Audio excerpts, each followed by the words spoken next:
Around a month ago, I built and launched a second SaaS product, and in the past month, it generated a little bit over $1,000 of revenue. And in this video, I'm going to talk about what I built, how I built it, and how I marketed it. And last but not least, I'm going to talk a little bit about my logic of why I'm trying to grow two SaaS products at the same time, instead of focusing solely on growing one and making it the best that it can possibly be. So let's get into it. All right, so the app that I'm building is called perfectinterview.ai, and it's essentially an AI-powered interview prepping tool. The way that it works is that people can upload a job description as well as any of their resume, their cover letters, any document that has details about their previous work experience. And then what we do then is we generate unlimited practice questions for them to practice and answer themselves. And then when the user answers and practices with these mock interview questions, we generate feedback for them, pros and cons, what went well, what didn't went well. We can also do AI-powered answers for them to generate within one click of a button a really strong answer to any interview question out there. And then we also have a mock interview feature, which lets people chat back and forth with an AI-powered interviewer to actually practice answering questions in a real-life job interview scenario. And afterwards, they can review their entire performance, the questions that they were asked, what went well, what didn't go well. Essentially, if you're a software engineer and you're watching this video, you're pretty familiar with Leet Code. We're essentially creating a Leet Code experience for any job out there in the world. Now, real ones know, the real ones that have been following my channel for a very long time, at least like a year, know that I actually launched this exact tool roughly 1 year ago in this video right here, building my new app in 30 days. So I launched this app around a year ago, but then we ended up shutting it down, I think in May of 2024. So now we revived it and we're actually very, very excited to build this out again. And I'm gonna be honest, due to my co-founder, Meng Duck on social media, did we have a really good reason as to why we shut the app down? No, we didn't. I think we just got bored with it. We were like, oh, it's not the mission we wanna strive for, helping people get into jobs. That's not what we believe in, man. We wanna help people get out of corporate America and build their own things. But now we realize, what the hell? That's dumb as hell. There's a huge demand for this type of tool, and we just said, nah, I don't want it. It's not that deep, bro. I've always been a proponent of saying that being mission driven is kind of a privilege, because oftentimes it's very hard to be mission driven because you need to make some money to make a living. That's why we realized that for now, we are going to put all ego aside. We shut this app down for no good reason, and we decided to revive it. And another reason as to why we decided to revive it is because internally within my co-founder now, we have a saying that we often say about men lie, women lie, but numbers do not lie. And when we looked at the numbers of what perfectinterview.ai 1 year ago was doing, there was such a strong business. Well, not like a crazy strong business, but there was so much potential, so much demand from the market that wanted to come out and use this product. Number one, let's go to our search engine optimization page. So you can see that even 1 year ago, right? You can see that we stopped, like I said, we stopped working on this tool maybe around May of 2024. Which is right here. And we literally did nothing, but we did a little bit of search engine optimization. And even though we didn't even have a functioning website, we were getting like hundreds of impressions every single day, 10 to 20 to 30 clicks a day. Like, look at this, 33 clicks, 57 clicks every single day, even though we had a non-functioning app essentially shut down. So we looked at the numbers, we're like, oh, whoa, we had an SEO strategy that was low-key kind of working. And then on top of that, my co-founder, Meng Doug, who manages all the social media for our product, every single week, multiple times a week, he would constantly get DMs or emails saying, hey, where's Perfect Interview? Can I try out the product? Where'd it go? And every single time he'd be like, sorry, we don't really use Perfect Interview anymore. We kind of shut it down. So we realized, whoa.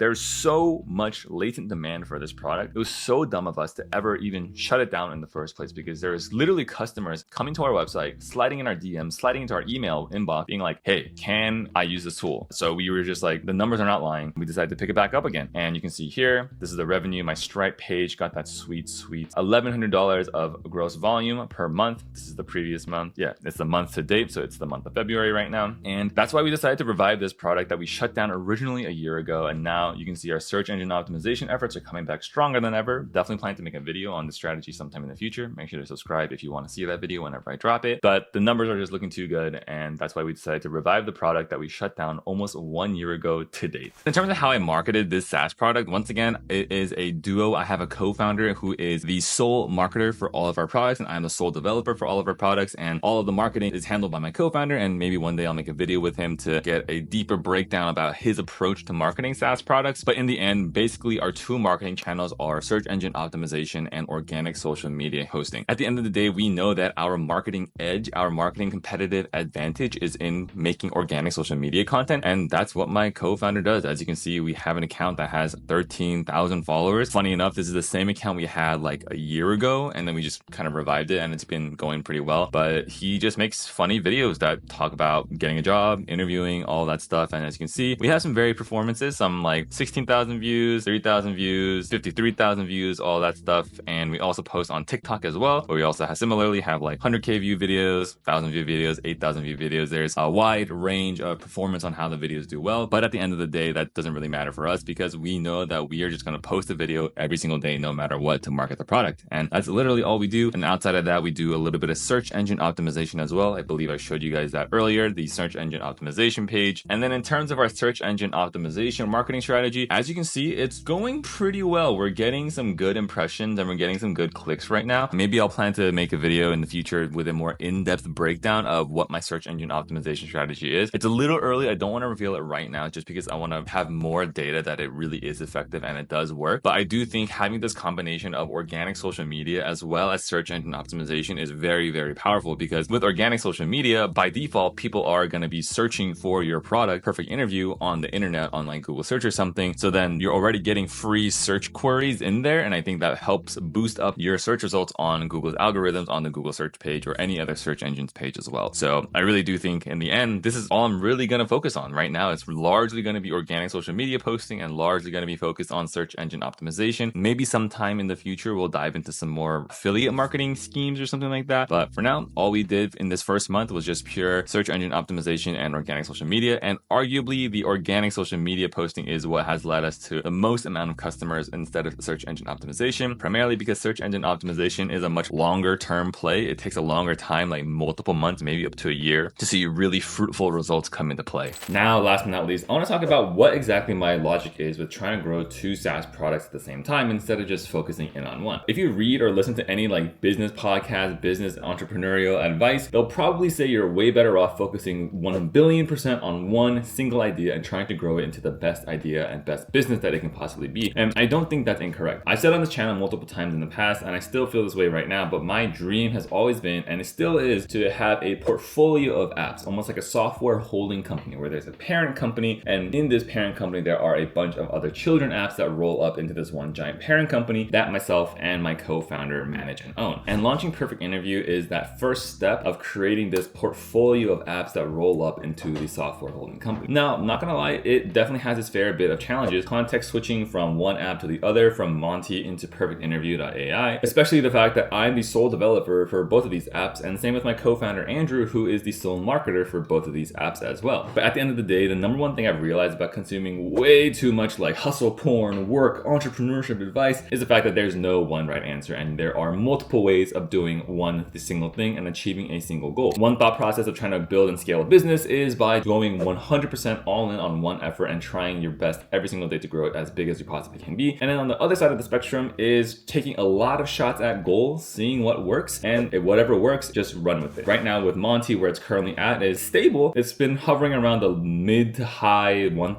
MRR, like $1,500 to $1,800 a month of recurring revenue, but we haven't seen a lot of growth there. And I think there was a period of time where myself and my co-founder Andrew, we got super stressed about like putting all of our eggs in this one basket. Like, oh my gosh, why is this not working? Please work, please work. And I think for us, at least for the personalities of myself and my co-founder, I think we do a lot better when we are focusing on a lot of different things. And by working on the second SaaS tool, it helps us feel less pressure to make sure Monty does well. It makes it feel like our eggs are not all in on one basket and we can kind of split our time between the two. And also my co-founder and I, we have a bit of an ADHD brain where we're always thinking about other ideas like, oh, what if we did that? What if we did this? And I think by working on these two products at once, it helps kind of satisfy that itch for us. Just be more mentally stimulated. I've always been a jack of all trades and master of none. I'm not that type of personality, and I know myself that I'm not that type of person to go all in on one thing. I like to have a lot of variety in what I'm doing. Now, there's a very strong likelihood that Monty will never actually blow up and really grow into the really, really big business that it's ever going to be, and it might be stuck forever at $1,500 to $2,000 of monthly recurring revenue, which honestly I'm okay with, because I think with Perfect Interview right now, the way that early metrics are showing, both in terms of the customer, the user acquisition that we have, as well as some better signals of marketing that we're also seeing as well, there's a very likely scenario that Perfect Interview becomes a much bigger business than Monty. But at the end of the day, our strategy is just to take a lot of shots at goal and see what works rather than trying to will a business into existence. That's our style, at least. I think it's very possible and it could definitely work because there are lots of other entrepreneurs out there that do the same thing of taking more shots at goal rather than forcing a business into existence. And it's kind of just a way that we want to try running our business. And there's no other way that we would rather do it. So really, it's up to you to figure out how you want to run your business, how you want to build your apps, how you want to make money on the internet. That's a quick overview of the second SaaS product that I built, perfectinterview.ai. Excited to share more updates as we continue building it and growing it. Thanks for watching, and I will see you in the next one. Peace.